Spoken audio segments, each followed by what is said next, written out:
अब बिस्मिल्लाहिर्रहमानिर्रहीम। मैं मीर अफजल गुलजार, आप देख रहे हैं DMM न्यूज़। मौलाना मंजूर साहब की आईडी पर हबीब मुकद्दम साहब की तस्वीर देखते ही मुझे शक हुआ कि कहीं वो पाकिस्तान तो नहीं आ गए। जब मैंने उनसे रब्ता किया तो उन्होंने कहा मैं पाकिस्तान आ चुका हूँ। तो मैंने उनकी लोकेशन मालूम की और सीधा उनसे मुलाकात के लिए चल निकला। इस सफ़र में मेरे साथ गुलफराज अफजल भी थे। ये मानसरा मदनी मस्जिद के नवाई इलाका है, सईदाबाद। इनकी गलियों में जब मैं पहुंचा तो फिर मैंने लोकेशन मालूम करने की कोशिश की। काफ़ी देर तक हम गलियों में आगे पीछे चलते घूमते फिरते रहे और हमने मालूम किया कि हबीब साहब यहाँ पर कहाँ पे रिहाइश पसीर हैं।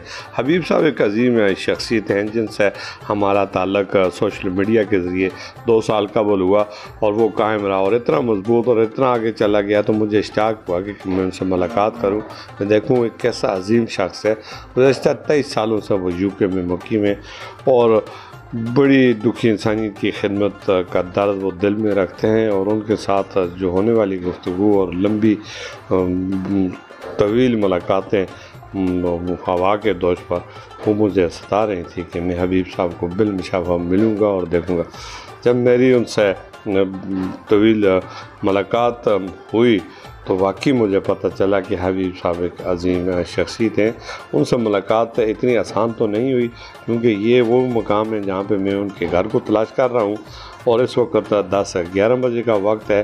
क्योंकि ये आराम फरमा रहे थे और मैंने उन्हें वॉइस मैसेज किया, शायद उन्होंने देर से सुना और इस दौरान हम उनकी गलियों में घूमते रहे, आगे पीछे दाएं बाएं इधर उधर लोगों से पूछते रहे कि यहाँ पर हबीब साहब का ताल्लुक़ तहसील बालाकोट से है और वो कारोबारी सिलसिले में नेशनलिटी होल्डर हैं UK में और अपने मुल्क का नाम रोशन कर रहे हैं और बहुत ही दिलचस्प शख्सियत के अमल हैं। तो उनसे आखिर हमारी मुलाकात हो गई। जब हम उनके मिलने वहाँ पर पहुँचे तो आगे उनके 1-2 दोस्त और भी थे जो उन्हीं के इंतज़ार में थे मुलाकात के लिए।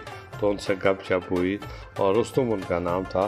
तो उन्होंने कहा कि मैं भी हबीब साहब से इससे कबल तो नहीं मिला लेकिन फ़ोन पर मेरा रब्ता रहा।